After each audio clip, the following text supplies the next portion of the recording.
Hello, everyone. Karen Oakham here. We've got a whopper of a patriotism day for you. Two folks who are running for the California Assembly, who will tell you their stories coming up. Meanwhile, Max, how are you doing? Hey Karen, good to be here with you as always. Today we're going to be joined by some interesting guests who are true patriots by all definitions. I think both you and I would agree with that. But it's crazy to think that these people who served their country and risked their lives would be rejected by a good portion of the country and wouldn't be accepted for who they are, even though they served for us and now they're running for office for the people to serve them once more. I'm going to pass it over to you now.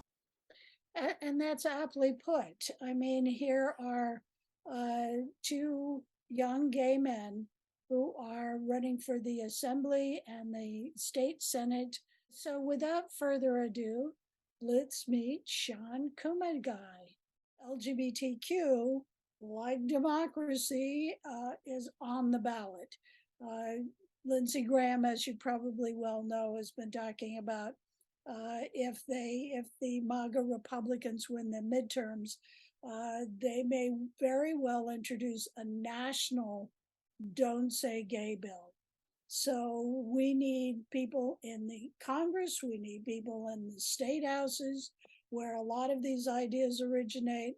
And that's why I'm pleased to talk to Shawn today. Hi, Shawn. And as we start out, I think we really need to talk about what just happened to Speaker Nancy Pelosi's husband, Paul, who was attacked 2 something rather in the morning in his the California home, San Francisco home that they share. He was alone.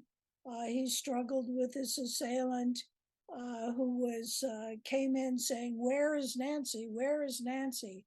A cry a lot of us remember from the insurgents on June 6th. So, just to start off with, do you have any kind of reaction to what's happening as the latest illustration being the attack on Nancy Pelosi's husband? Well, thank you first off for doing this series, for inviting me to come on to speak to your audience. Like you said, LGBTQ is on the ballot this year. And I think all of us are feeling just how very important 2022 is.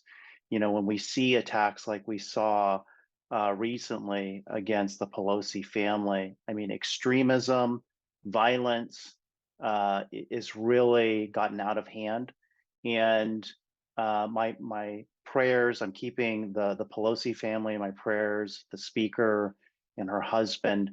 It's just horrific to think that someone can be targeted in that way. You know, I've been serving on the Dublin City Council, which is at a much lower level, but certainly, you know, also working for a current Assembly Member Rebecca Bauer Cahan, we get our fair share of concerning comments, phone calls. I've had people show up to my door as well. And, you know, when you're a gay man, my husband was here and someone came to the door, came pounding on the door, you know, it is scary and we have to be vigilant.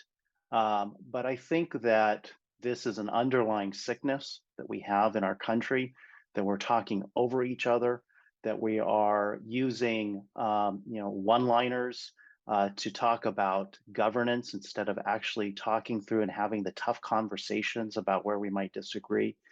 And that's where I've always tried to do my work, even when it comes to LGBTQ issues, is reaching across the aisle, talking to people in a reasonable tone and way, try to understand what their concerns are and try to educate them about what we want as an LGBTQ community. I think we need a lot more of that in our political discourse and a lot less governance by sound bites. It's like people don't want us to exist. So that pounding on the door is more than just a possible physical attack. It has ramifications and reverberations through our whole body and psyche.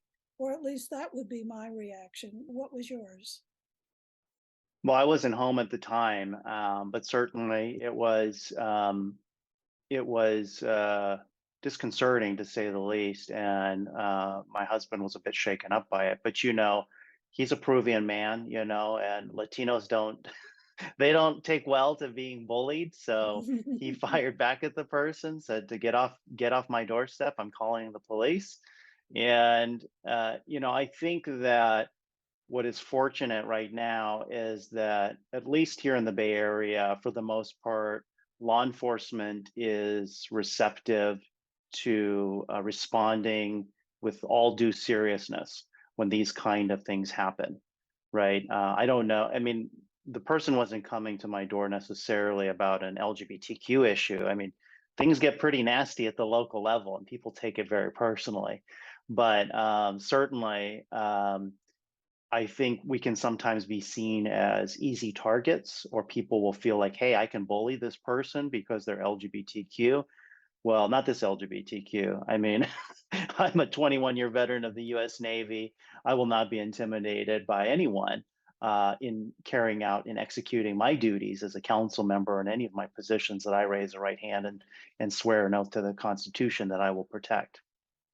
So, speaking of standing up for LGBTQ, I understand you had a little incident in Dublin where you serve as a city council member. Something about the rainbow flag? Can you Yeah. share that with us? Yes, we had a little kerfuffle back in 2019. Shortly after I got on to city council, I decided to put forward a recommendation that we recognize June as LGBTQ Pride Month, that we raise the LGBTQ Pride flag for the first time ever at Dublin City Hall. Well, that raised, as it always does, some legal concerns around free speech issues, but also, I wasn't surprised that it brought out a certain element of our community that wanted to speak out against it and use, like you talked about at the head, some of those age-old tropes that are used to basically say that we don't have a legitimate place in society, that we don't deserve to exist the way that we choose to live. And it was really hard. Those comments came out in public comment, people saying, things like, oh, they want to add the P to LGBTQ for pedophilia, how this is perverting our children and how it's against God, all these things that we hear all the time, even going back to the Harvey Milk days, right? So the council, unfortunately, on that night decided in a vote of 3-2 to vote down flying the rainbow flag. Well, there was a outcry across the Bay Area and in our community. The local community rallied support to protest that outcome. And a couple of weeks later, we held a special meeting, brought it back, and approved flying the rainbow flag. But like I said before, tough conversations had to be had with well-meaning colleagues of mine, who were concerned about some of the First Amendment issues that were raised by our attorney. And then that got conflated with the very inflammatory language that was coming from the public. And I think they had conversations with a lot of colleagues, with folks in the community, and they got to the right place. And ever since then, we have flown the LGBTQ pride flag every year. We've actually even gotten progressively more diverse. The following year we flew the Philadelphia pride flag. And then this past year we flew the one that also includes the intersex and trans colors as well. So, I mean, it's even further embracing all of the beautiful diversity that is in the LGBTQ plus community. He served in the Navy as a gay man under Don't Ask, Don't Tell, and made history as the first openly gay member of the Dublin City Council. Shawn Kumagai, a fighter for civil rights. Kumagai has made affordable housing his mission. He helped Assemblywoman Rebecca Bauer-Cahan pass legislation protecting abortion rights. And Kumagai earned a 100% rating from Planned Parenthood. For State Assembly, Shawn Kumagai, fighting for all of us. I'm I'm glad you mentioned intersectionality because that's such a key part. Gay does not equal white. I mean, we are throughout every demographic. One of the things that I think is key, you mentioned service, military service. You fought for the rainbow flag. You fought for the American flag. I think that one of the other things that people don't understand is that we are also patriots, and that the promise of life, liberty, and the pursuit of happiness, equality under law, that those principles and striving towards a more perfect union, we believe in. We are officially still second class citizens, but the way that some of us try to achieve more equality, first class citizenship is through serving in the military. But you served under Don't Ask, Don't Tell, if I remember correctly. So can you talk about wanting to be a patriot and yet having to deal with this law that says gay people are not allowed to serve? Well, service is in my DNA.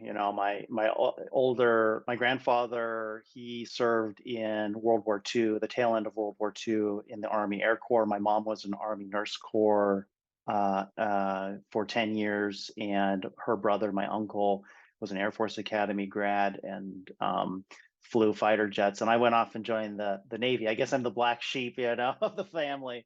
But it's kind of ironic. I always tell people that when I sat down to have the conversation with my mom, and this was in 2000, 2001, that, maybe this was a path for me. And I was an out gay man at the time. I was working at a gay bar and restaurant in Phoenix, Arizona. And it was a deliberate choice to go back into the closet to serve my country. And the ironic thing is we had this conversation, and I said, "Hey, Mom, what's up with Don't Ask, Don't Tell?" And she had been serving in the Army already, and she said, "Well, they can't ask you, and you can't say anything about your private life, about your sexuality."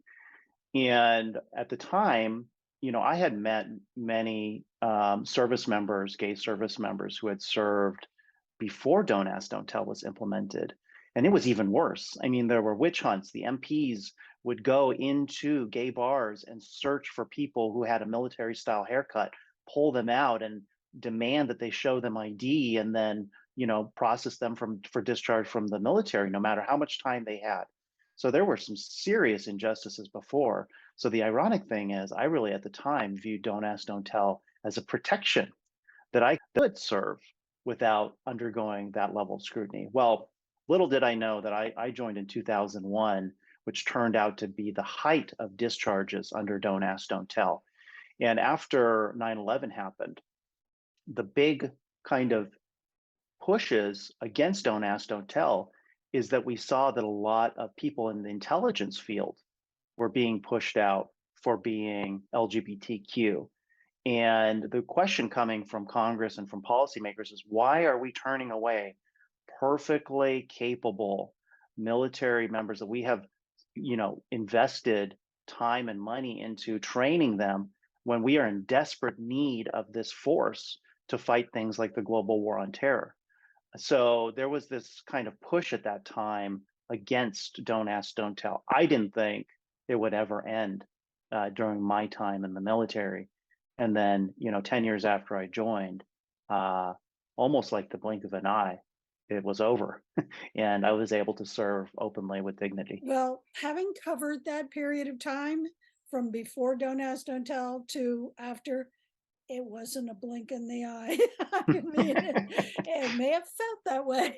Yeah. But so thank you so much, because I wanted to bring that forward, because it's important for folks to know the whole person who is coming to the assembly seat, because that experience that you had under Don't Ask, Don't Tell, as well as, the knock on the door that your husband responded to, all of that matters when you take a vote. So tell us your website, and we wish you the best. What's your website? Yes, please, everyone, visit ShawnKumagai.com. Follow me on Facebook, Twitter, and Instagram, and join the team. We are looking to work all the way through 8 p.m. on election day, and we need all the help we can get. Very good. Thank you so much, Shawn, for joining us, and really appreciate it. And thank you for your service as well, then and upcoming. Thank you. Hi, welcome back, everybody. Right now, we're with Joseph Rocha, who's running for the California State Senate. Joseph, why don't you introduce yourself a little bit, and then we'll talk about the issues of today and what's happening regarding our midterm crisis. Sure. So my name is Joseph Rocha. I am born and raised in California through and through, actually the grandson of Mexican immigrants who worked the fields and factories of Northern California, Woodland and Davis. So only a few miles away from the capital that I now aim to serve in. That obviously drives my candidacy, my platform, and I am incredibly humbled at the opportunity to serve in the Senate and use that power to help families, give them a lift up and make sure that stories like mine are still possible. So I am first generation community college, law school, and officer in the military. I'm both a Navy and a Marine Corps veteran. And yeah, I think that's a good starting point. So you were actually discharged under Don't Ask, Don't Tell, if I'm not mistaken. Yeah, so I was a Navy bomb dog handler. I served over 2 years in the Middle East doing explosive detection. And then I was discharged under Don't Ask, Don't Tell following a series of well-documented abuse.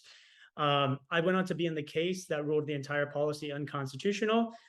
A lot of people actually, it's a little lost in history that there was a legislative push, a vote to repeal Don't Ask, Don't Tell that occurred before our case ruling came out, and it failed. Our case ruling came out, and then it was reintroduced on the House floor, and it passed after our case. So definitely very proud to have been part of that incredible timing and push towards a decision that made our military, I think, more in line with its values, and certainly our country safer because of it. And then I went to law school, and from law school, I returned to the service. I earned my commission as a Marine Corps officer, served 7 more years, got out as a prosecutor and a captain. Wow. So one of the things that this may seem like an odd segue, but I'll try to tie it together.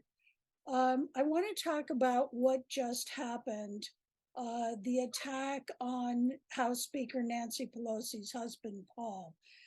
As you may have heard, there was an intruder in their San Francisco home who beat Paul, 82-year-old Paul Pelosi, on the head with a hammer and broke a number of other things. He's in the hospital.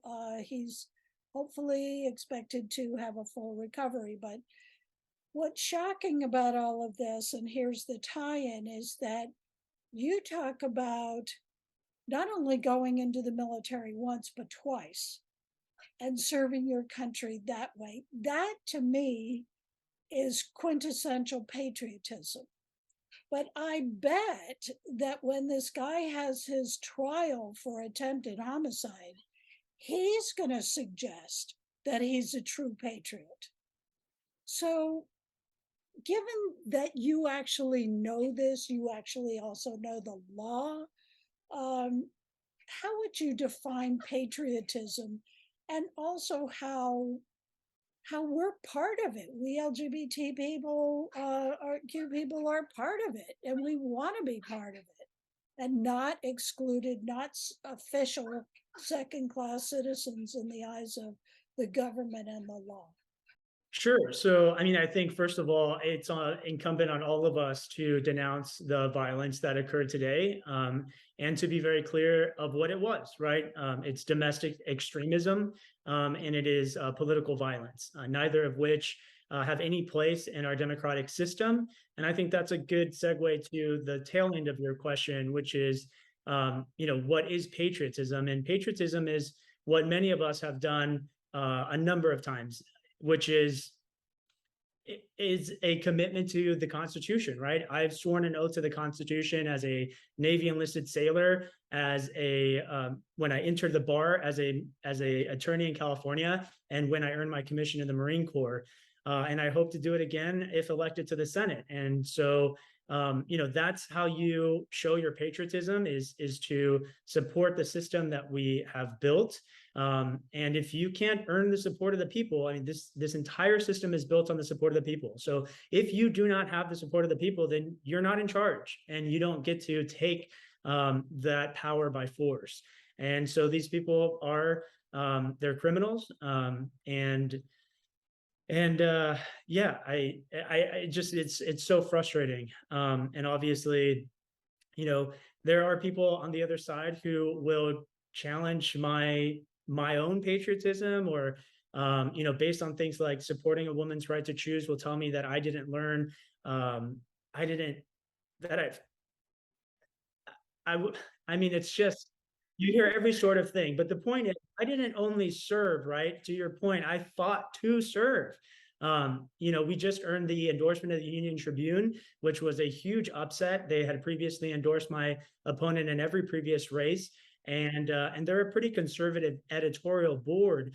But ultimately, they said that, hey, any charge that he might go up to Sacramento and be a rubber stamp for anyone is just laughable, because he stood up to the Navy, the Department of Defense, and the Department of Justice to create lasting change. And I think what I would leave you with on that point is the reason why I'm sitting here today, aside from a strong public education system, a social safety net, and all of those things, but more specifically, as far as my platform goes, is because for years of being asked to turn on the military or to say a single thing negative about our country, and as a much younger guy, 10, 15 years ago, with no consultants around me or managers, I was very clear that my fight was with don't ask, don't tell, not with the military or my country.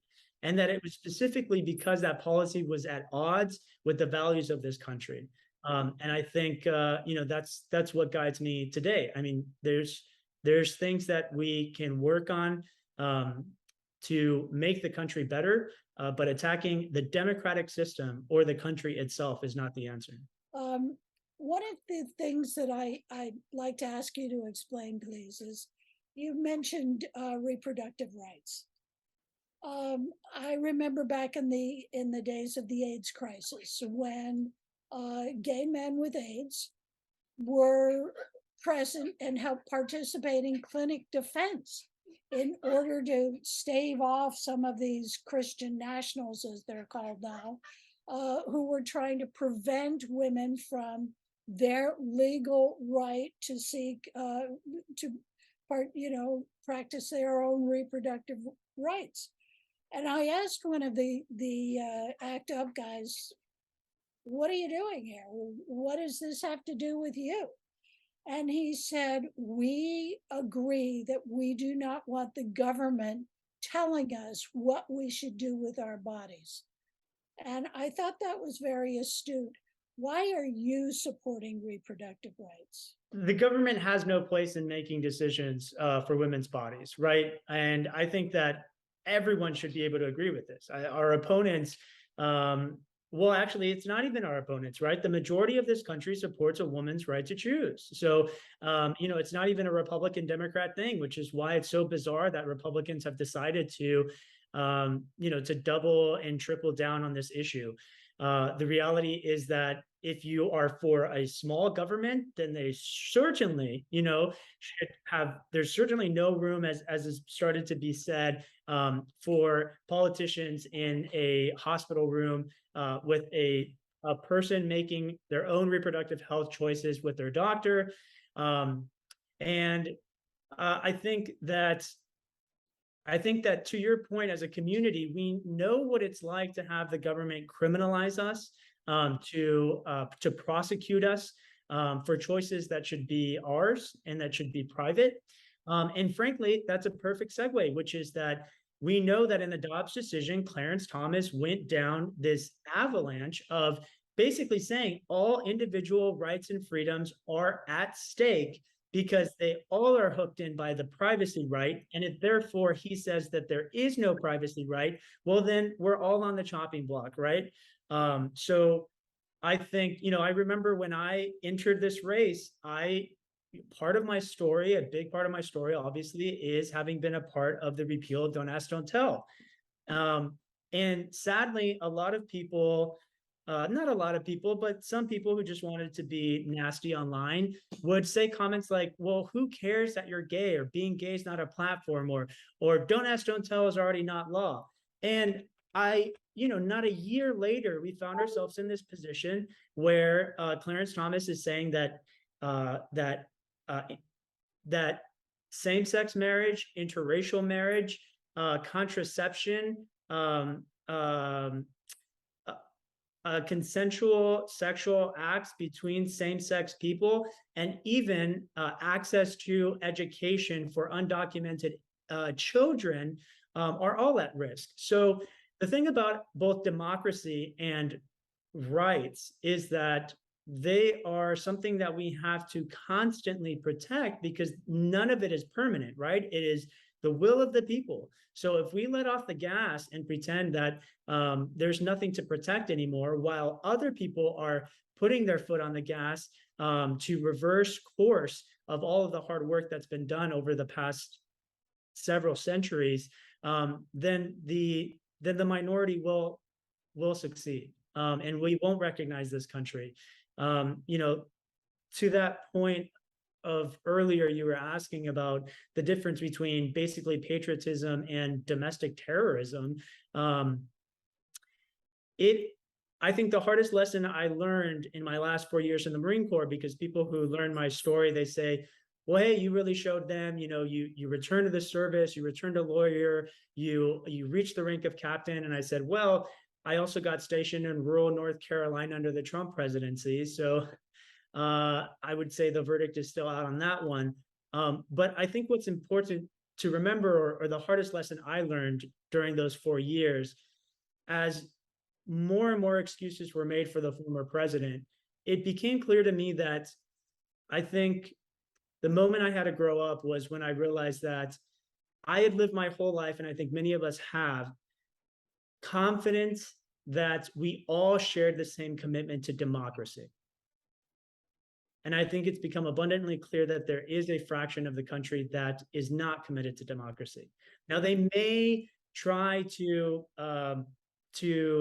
outwardly appear to still be fighting for the same system or all of those things, but the reality is that there is a portion of this country that is no longer committed to democracy. And then by definition, their violence and their extremism is domestic terrorism, right? They are trying to use fear to destabilize our political system. And so, there's no doubt that that is not patriotic. It's literally treason. And it's, and we have to, our system of government will only exist for as long as we continue to care and to fight for it. I've told people very recently on the stump along the campaign trail that entering this race was very natural for me. I saw a need, and I saw a good fight, an honorable fight. And clearly, if you look at my background, that's what I've been doing my whole life. I think what I'm having to process now is the possibility of winning, but more importantly, feeling deserving of that win.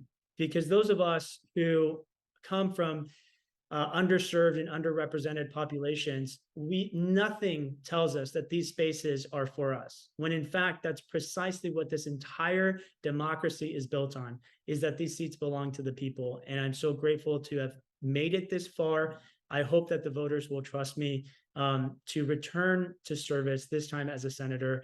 And we all just have to fight in our own positions, whether that's as community members or teachers or caregivers, to keep the fabric of America together. And what we know is that when you take an oath, you actually keep it and you mean it.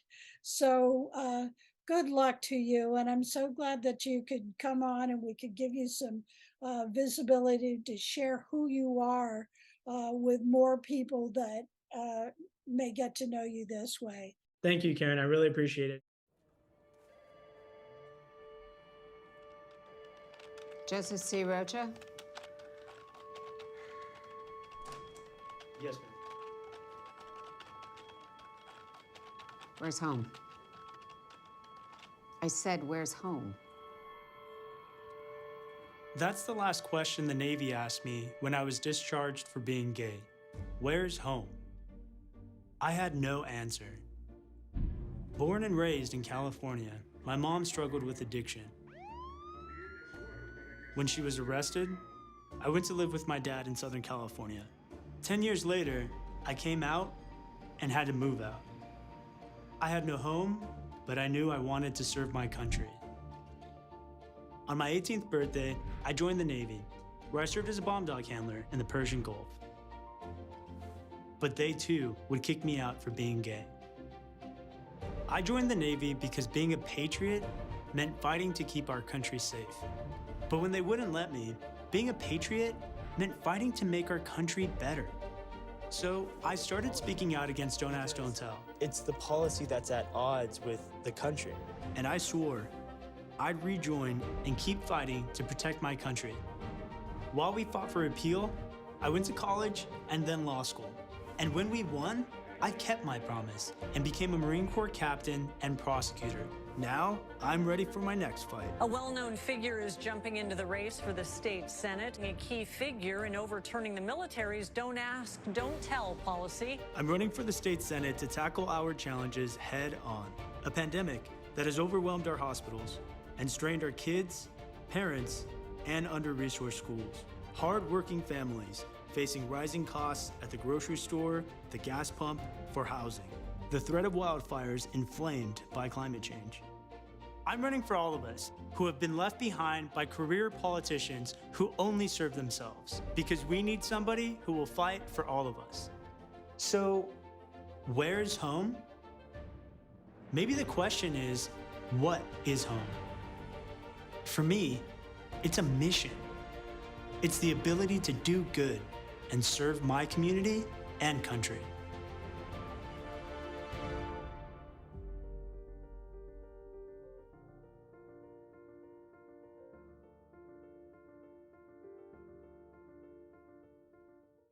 I hope you enjoyed meeting two extraordinary gay men who served in the military. They worked to get in the military in order to serve our country. That's patriotism. Now they're working to get into the state legislature. That too is patriotism. I hope you'll do your part and help engage and elect these two stellar openly gay men who will represent us in the California state legislature. Thank you, and we'll see you next time.